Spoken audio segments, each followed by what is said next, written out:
Bro, ang taas ng bilihin ngayon. Gusto ko sanang tipirin ang mga gastos sa bahay. May mga simple ka bang suggestions? Bro, madami. Hindi kailangan mag-sacrifice ng comfort. Ito ang top tipid tips na ginagamit ng mga smart home owners ngayong 2025. For your home and utilities, number 1, refinance your mortgage. Baka mas mababa na ang rates ngayon. Number 2, review insurance. Compare quotes or bundle to save. Number 3, cut the cord. Cable out, streaming in.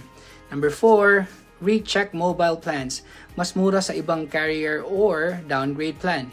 Number 5, adjust thermostat. Kahit 1 to 2 degrees lang equals big savings.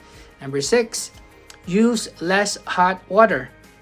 Number 7, turn off the tap. Number 8, save electricity. LED bulbs plus unplug appliances. Number 9, get a home warranty. Protection sa biglang sira ng appliances. For food and daily expenses, number 10, cook at home. 5 times cheaper than delivery. Number 11, plan your meals. Avoid impulse buys sa grocery. Number 12, start a garden. Nakakatipid plus bonding time. Number 13, give homemade gifts. Mas heartfelt, less gastos. 14, cancel unused subscriptions. For financial health, 15, minimize debt payments. Negotiate interest or transfer balance. 16, use cash back credit cards, pero only kung fully paid. Monthly ha.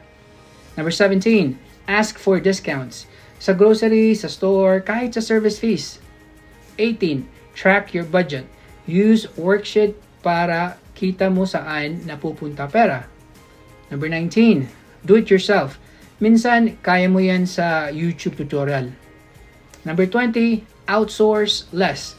Ikaw na lang maglinis, minsan, exercise na rin. Ang dami palang gawin, bro. Akala ko kailangan ng malaking kita para makapag-ipon. Hindi mo kailangan ng milyon. Kailangan mo lang ng wise decisions, step by step. Gusto mong gumawa ng smart game plan para sa bahay mo at budget mo? Message mo lang ako, padadalhan kita ng free budget tracker at real estate tips para sa 2025.